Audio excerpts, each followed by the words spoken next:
Grounding and bonding are critical for electrical safety, especially when dealing with gas water heaters. While it's true that electric water heaters require specific grounding connections due to their electrical heating elements, gas water heaters also benefit from bonding.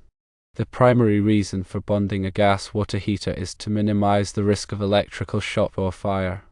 Although a gas water heater doesn't directly use electricity to heat the water, it is still connected to the gas piping system, which, in turn, is connected to various metal components within a building. These metal components can potentially become energized due to faults in the electrical system. Bonding the gas piping system to the electrical grounding system provides a low impedance path for fault currents to flow back to the source, tripping the circuit breaker and de-energizing the circuit.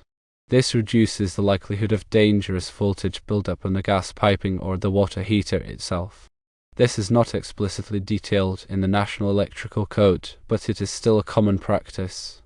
The process typically involves bonding the gas piping to the cold water pipe near the water heater. The cold water pipe is then connected to the electrical grounding system via a bonding jumper. This jumper ensures a continuous electrical connection between the gas piping, the water piping, and the grounding system.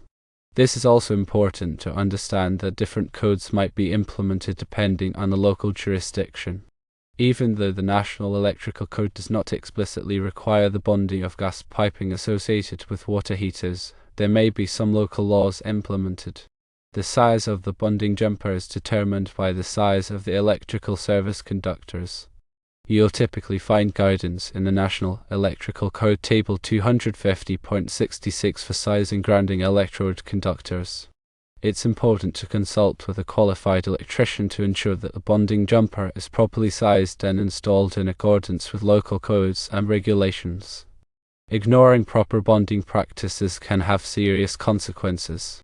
If a fault occurs and the gas piping is not properly bonded, a person touching the piping or the water heater could receive an electrical shock. Additionally, electrical arcing could occur, potentially igniting flammable materials near the water heater, leading to a fire. Furthermore, proper bonding helps to prevent corrosion of the gas piping. Stray electrical currents can accelerate corrosion, weakening the piping and increasing the risk of gas leaks. Bonding provides a path for these currents to flow harmlessly back to the source, minimizing corrosion. To reiterate, while the National Electrical Code may not specifically mandate bonding gas water heaters, it is a widely recommended practice by water heater manufacturers and is often included in building codes. By bonding the gas piping system to the electrical grounding system, you can significantly reduce the risk of electrical shock, fire, and corrosion, ensuring a safer and more reliable installation. When working with electrical systems, always prioritize safety. If you are not comfortable working with electricity or gas piping, it is best to hire a qualified electrician or plumber to perform the necessary work. They have the knowledge and experience to ensure that the installation is done safely and correctly. Always consult with local building codes and regulations to ensure compliance. These codes may have specific requirements for bonding gas water heaters that go beyond the National Electrical Code recommendations. When inspecting an existing gas water heater installation, look for a bonding jumper connecting the gas piping to the cold water pipe. Also, verify that the cold water pipe is properly connected to the electrical grounding system. If you are unsure whether the water heater is properly bonded, contact a qualified electrician to perform an inspection. Another thing to remember is that the bonding connection must be made with approved materials and methods. The bonding jumper should be made of copper or other approved conductive material and should be securely fastened to the gas piping and the cold water pipe. The connection points should be clean and free of corrosion to ensure a good electrical connection. Furthermore, it's important to understand the difference between grounding and bonding. Grounding is the process of connecting electrical equipment to the earth, providing a path for fault currents to flow back to the source. Bonding is the process of connecting different metal parts together to create a continuous electrical path. In the case of a gas water heater, the bonding jumper connects the gas piping to the water piping, which is then connected to the grounding system.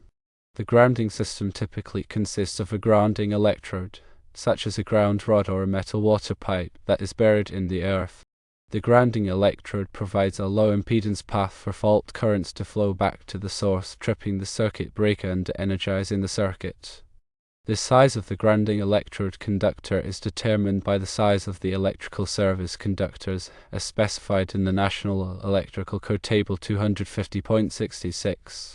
It is essential to ensure that the grounding electrode is properly installed and maintained to provide effective grounding protection.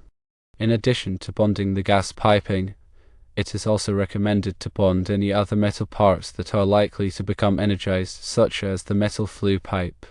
This helps to create a more comprehensive grounding system and further reduces the risk of electrical shock. When working with gas piping, it is important to follow all safety precautions. Before working on the gas piping, turn off the gas supply to the water heater. Use a gas leak detector to check for leaks after making any connections. Never use an open flame to check for gas leaks. If you smell gas, evacuate the area immediately and call the gas company. Gas leaks can be extremely dangerous and can lead to explosions or fires. Moreover, it's important to be aware of the potential for galvanic corrosion when dissimilar metals are used in a plumbing system. Galvanic corrosion occurs when two different metals are in contact with each other in the presence of an electrolyte, such as water. This can cause one of the metals to corrode more quickly than the other. To prevent galvanic corrosion, it is recommended to use dielectric unions to isolate dissimilar metals. A dielectric union is a fitting that prevents electrical contact between two different metals. In the case of a gas-water heater, a dielectric union can be used to connect the copper-water piping to the steel gas piping. This will prevent galvanic corrosion and extend the life of the piping system. It is also important to regularly inspect the gas-water heater for any signs of corrosion or damage. If you notice any problems, such as rust, leaks, or loose connections, contact a qualified plumber to make repairs. Ignoring these problems can lead to more serious issues down the road. In summary, bonding gas-water heaters is a crucial safety practice that helps to prevent electrical shock, fire, and corrosion. While it may not be a strict requirement of the National Electrical Code, it is widely recommended by water heater manufacturers and is often included in built-in codes. By following proper bonding procedures and safety precautions, you can ensure a safer and more reliable gas-water heater installation. Remember to consult with qualified professionals and local codes to ensure compliance and proper installation.